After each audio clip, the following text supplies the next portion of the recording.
हाय बच्चों, Vijay Kumar teaching centre पर आपका स्वागत है। आज हम लोग क्लास 10 का how to tell wild animals का पार्ट 2 पढ़ेंगे, जिसमें जानवरों के खतरनाक आदतों के बारे में समझेंगे। उनके आदतों से को पढ़कर हम समझेंगे वो कौन सा जानवर है। तो how to tell wild animals part 2। How मतलब कैसे, टू टेल मतलब जाने या बताएं, वाइल्ड मतलब जंगली मतलब जानवरों को।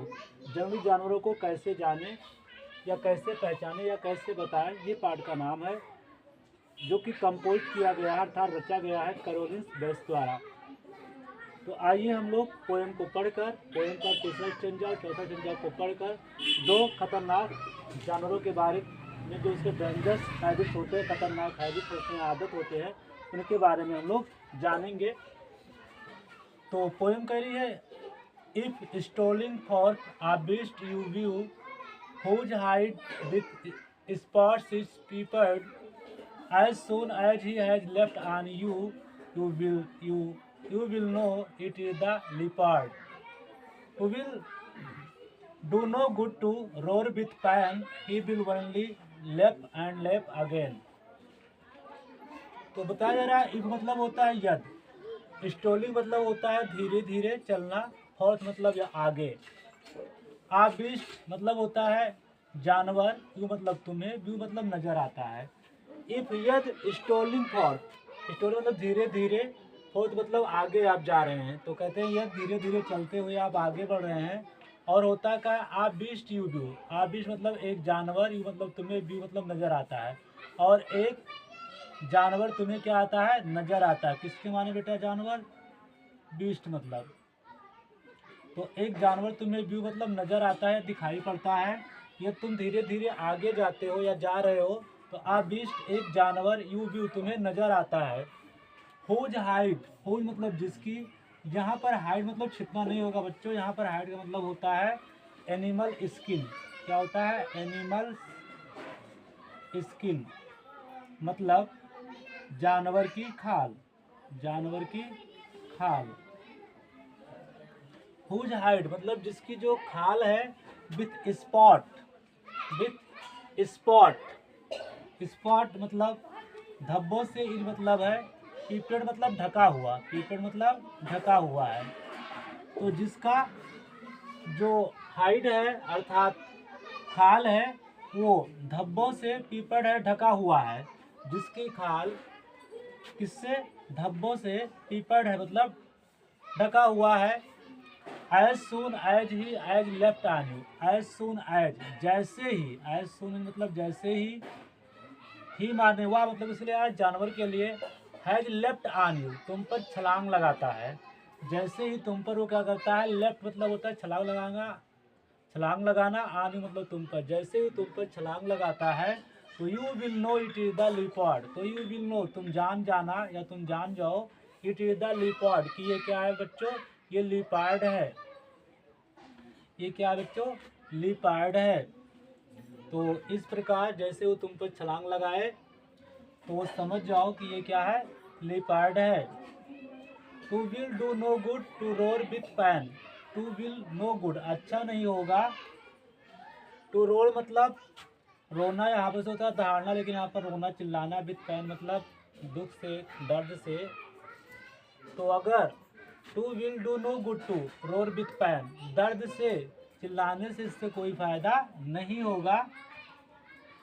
लिपार्ड मतलब जाने बच्चों, तेंदुआ। कौन सा एनिमल, तेंदुआ। लिपार्ड मतलब क्या होता है, तेंदुआ। तो you will know it is the leopard, तो समझ जाना कि लिपार्ड मतलब तेंदुआ है। To will do no good to roar with pain, no good अच्छा नहीं होगा, टू रोन विथ पैन दर्द के साथ रोना या चिल्लाना, तो दर्द के साथ रोने चिल्लाने से कोई अच्छा नहीं होगा, मतलब कोई फायदा नहीं होगा। क्यों, क्योंकि ही विल ओनली लेप एंड लेप अगेन, क्योंकि तुम पर बार बार छलांग लगाता रहेगा, वो तुम पर बार बार छलांग लगाता रहेगा। आइए एक बार फिर से हम लोग समझते हैं। इफ स्टोलिंग फॉर, ये धीरे धीरे आप आगे जा रहे हैं। आबिस्ट यू व्यू, आबिस्ट मतलब एक जानवर, यू व्यू मतलब तुम्हें नजर आता है। हुज हाइड विथ स्पॉट, जिसके हाइड मतलब क्या बताया गया बच्चों, स्किन बताया गया, एनिमल का स्किन बताया गया, खाल।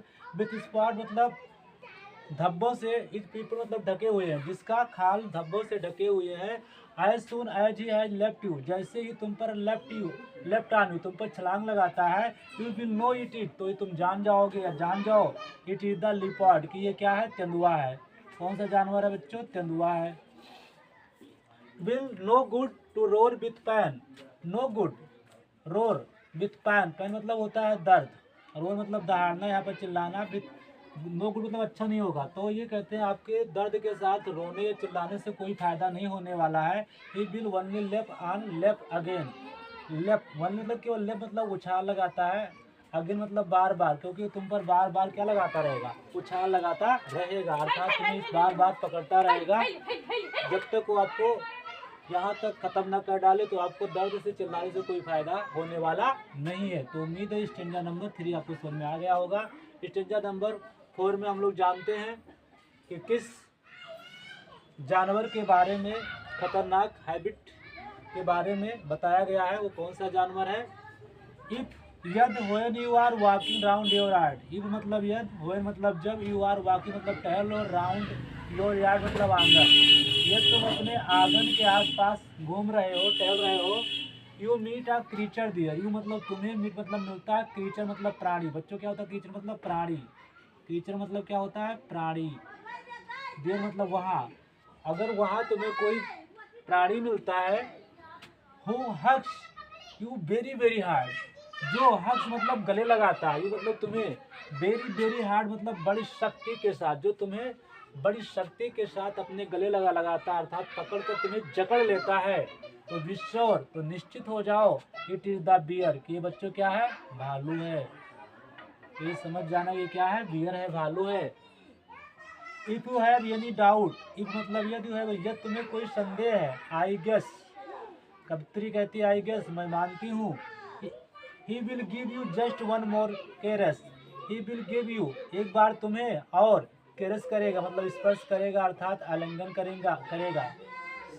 तो ये भालू की ये खूबी होती है, जब तक अगर आपकी सांस चलेगी, आपको लगेगा वो आपको स्मेल करेगा, अगर लगेगा उसका सांस मनुष्य का चल रहा है, इसको पकड़ कर रखा है, गले लगा रहा है, तो एक बार फिर से वो जकड़ लेता है जब तक सांसें टूट नहीं जाती है। तो भालू की ये बड़ी खतरनाक हैबिट है कि अगर उससे पता चलता है कि भाई आप जीवित हो, सांसें चल रही, तो एक बार फिर से तुम्हें आलिंगन करेगा, अर्थात स्पर्श करेगा, दबोचेगा। तो ये भी समझ में आ गया होगा। एक बार फिर से दोबारा रिपीट कर लेते हैं।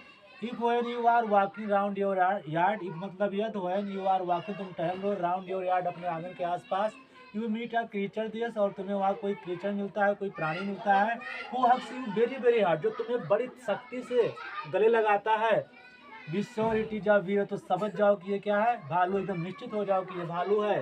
If you have any doubt, ये तुम्हें कोई संदेह है, आई गेस मैं मानती हूँ, he will give you just one more caress, तो एक बार तुम्हें और स्पर्श करेगा, किस मतलब आलिंगन करना या गले से लगाना, तो एक बार फिर से तुम्हें वो गले लगाएगा। तो उम्मीद है स्टेंजा नंबर 3 स्टेंजा नंबर 4 आपको समझ में आ गया होगा। How to tell wild animals का पार्ट 3 अगले वीडियो में पढ़ाया जाएगा। Thank you for watching the video.